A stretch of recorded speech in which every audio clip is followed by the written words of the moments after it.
Assalamualaikum warahmatullahi wabarakatuh. Perkenalkan, nama saya Putri Jumiah dari program studi Pendidikan Agama Islam. Jika melihat dari sisi etimologis, filsafat adalah kata yang berasal dari bahasa Yunani, yaitu filosofia. Dalam bahasa tersebut, philo yang berarti cinta dan sophia yang berarti kebijaksanaan, love of wisdom. Jika dikaitkan dengan pendidikan Islam, maka memiliki makna lebih. Coba Anda jelaskan pengertian filsafat pendidikan Islam dari segi ontologi, epistemologi, dan aksiologi, disertai deskripsi ruang lingkupnya. Jelaskan dengan komprehensif. Dari segi ontologi, pendidikan Islam berusaha menjawab tentang hakikat alam. Artinya, dalam proses pendidikan, memandang manusia dan alam merupakan sesuatu yang memiliki keterkaitan erat dengan proses pendidikan. Filsafat pendidikan Islam dari segi epistemologi, pendidikan membahas tentang asal-usul atau sumber pendidikan, metode membangun pendidikan, unsur-unsur pendidikan, sasaran pendidikan, dan sebagainya. Sedangkan filsafat pendidikan Islam dari segi aksiologi, pendidikan mengkaji tentang nilai guna dari pendidikan. Ruang lingkup filsafat pendidikan Islam dapat dilihat dari berbagai dimensi. Bukhari melihatnya dari dua dimensi, yaitu dimensi lingkungan pendidikan dan dimensi jenis permasalahan pendidikan. Sedangkan Soedomo menambahkannya dengan dimensi waktu dan dimensi ruang atau geografis. Dilihat dari dimensi lingkungan pendidikan, maka wilayah kajiannya meliputi pendidikan dalam lingkungan keluarga, pendidikan dalam lingkungan sekolah, dan pendidikan di luar sekolah. Dilihat dari dimensi jenis permasalahan pendidikan, maka wilayah kajiannya meliputi masalah landasan pendidikan, masalah struktur lembaga pendidikan, dan masalah operasional pendidikan.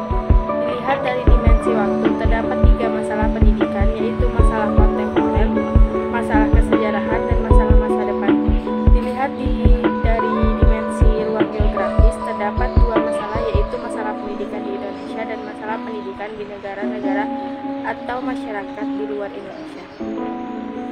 Jika dilihat dari berbagai dimensi tersebut di atas, maka filsafat pendidikan dapat dikategorikan ke dalam masalah landasan pendidikan yang menjadi salah satu landasan tegaknya aktivitas pendidikan yang berusaha memberikan kemampuan memilih yang lebih baik, memberi arah, dan mengontrol suatu sistem pendidikan.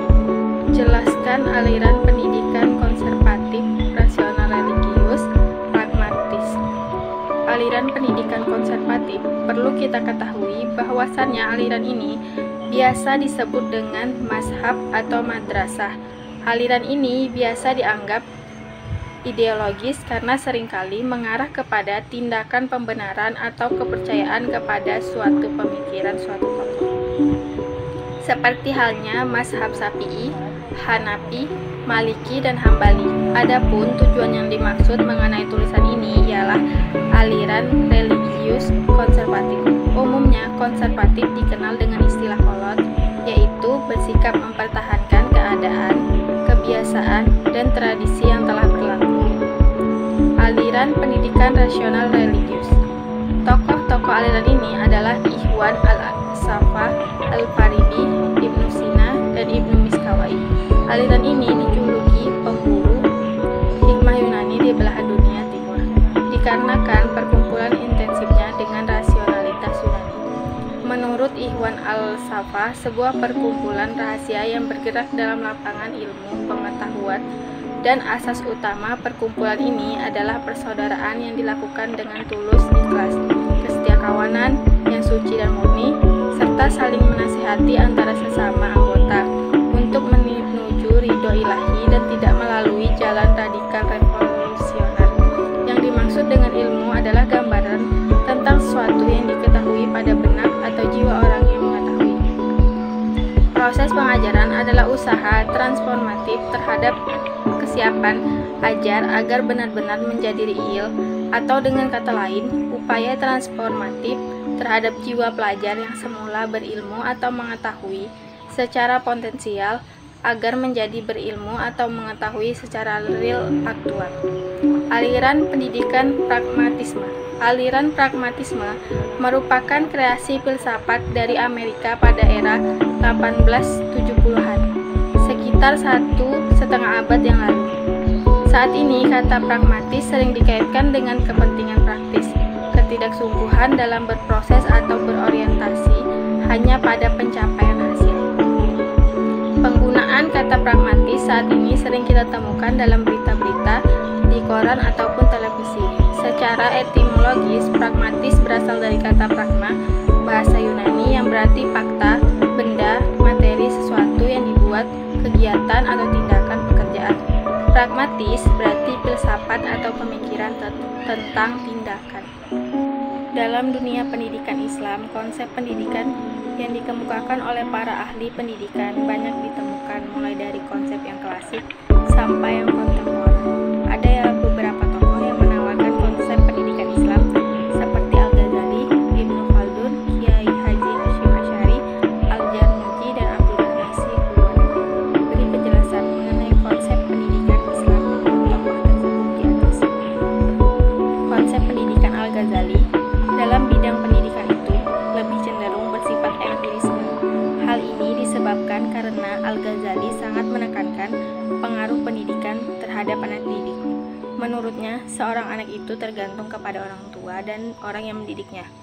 Patut juga sebelum kita mengkaji pendidikan Islam dan pemikiran-pemikiran pendidikan Islam agar kita mengkaji ideologi Islam dengan metode yang digunakan zaman sekarang. Konsep pendidikan Ibnu Khaldun sangatlah rasional dan banyak yang berpegang pada logika. Hal ini sangat dimungkinkan karena semasa hidupnya Ibnu Khaldun pernah belajar filsafat dengan mendalam. Pandangan Ibnu Khaldun mengenai pendidikan Islam berpijak pada pendekatan filosofis empiris. Pemikiran ini dapat memberikan pola baru dalam pemikiran pendidikan Islam secara ideal dan praktis. Konsep pendidikan menurut Kiai Haji Hasyim Asy'ari. Untuk menuangkan pemikirannya tentang pendidikan Islam, Kiai Haji Hasyim Asy'ari telah merangkum sebuah kitab karangannya yang berjudul Adab Al-Alim wa Al-Muta'alim. Dalam kitab tersebut, beliau merangkum pemikirannya tentang pendidikan Islam ke dalam 8 poin. Yang pertama, keutamaan ilmu dan keutamaan belajar. Yang kedua, etika yang harus diperhatikan dalam belajar mengajar. Yang ketiga, etika seorang murid kepada guru. Yang keempat, etika seorang murid terhadap pelajaran dan hal-hal yang harus dipedomani bersama guru.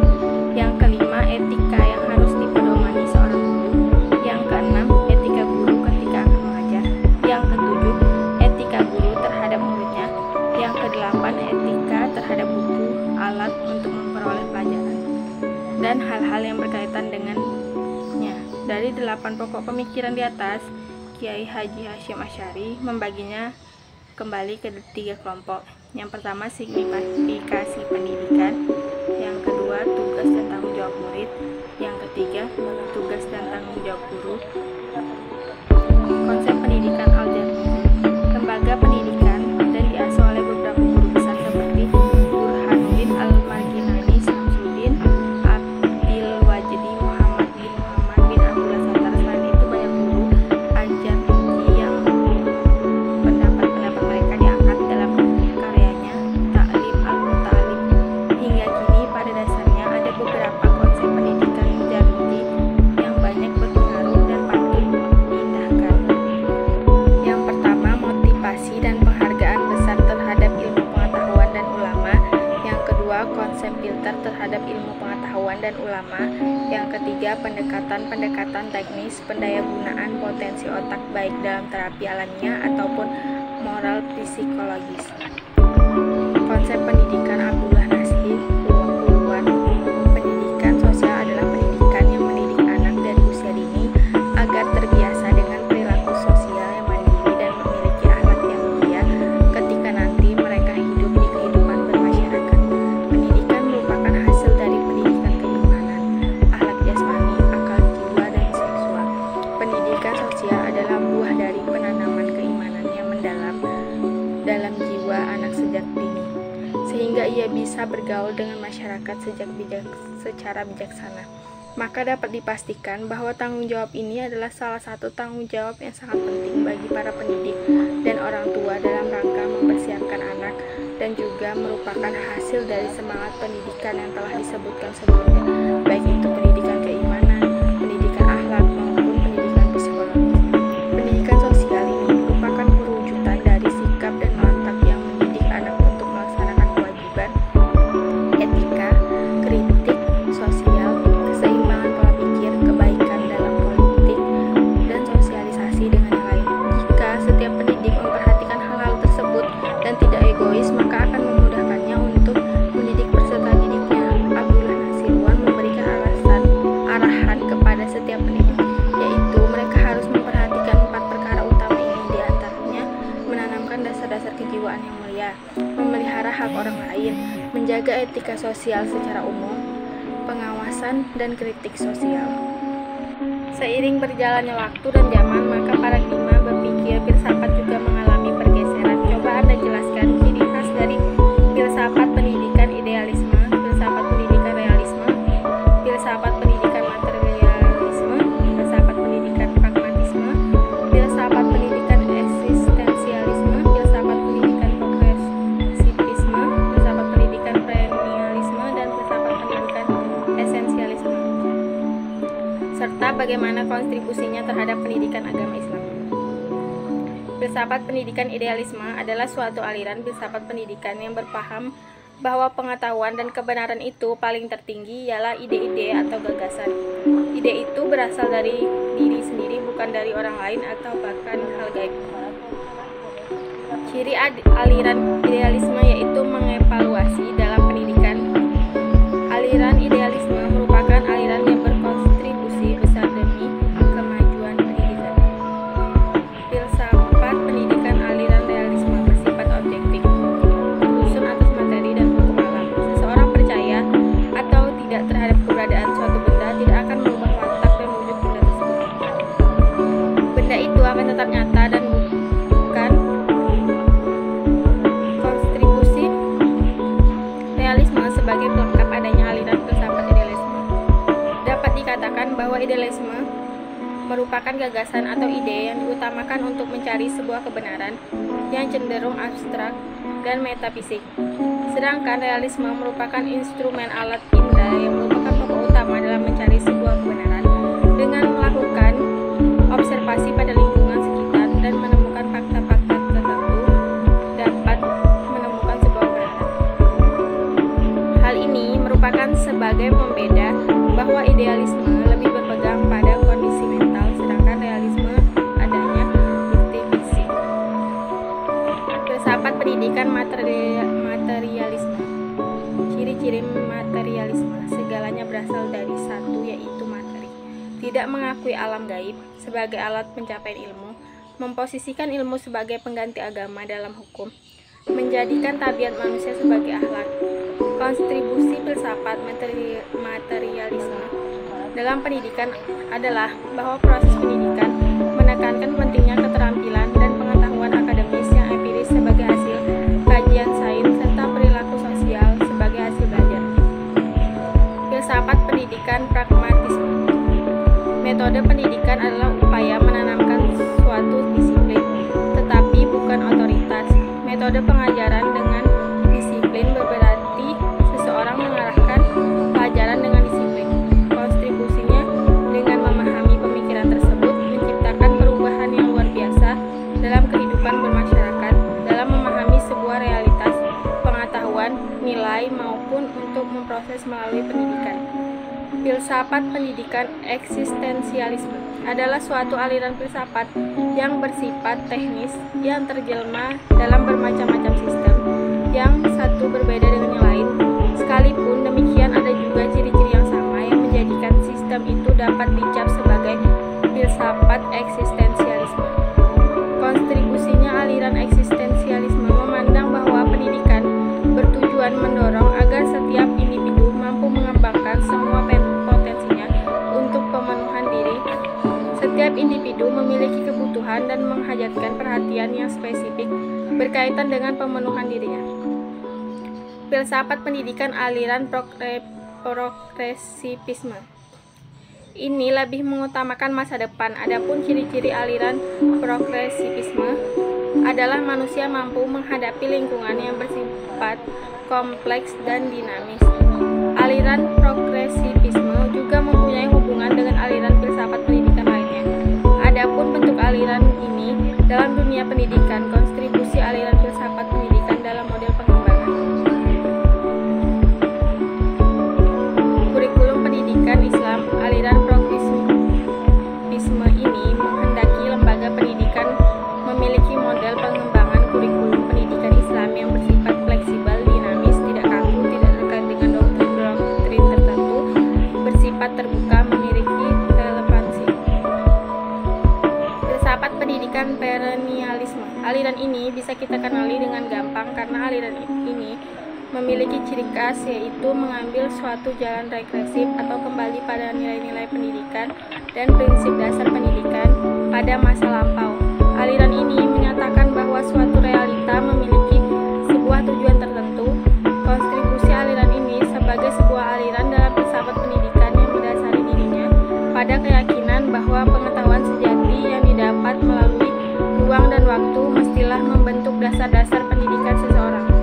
Filsafat pendidikan esensialisme mempunyai ciri-ciri, yaitu minat yang kuat dan tahan lama pada peserta didik.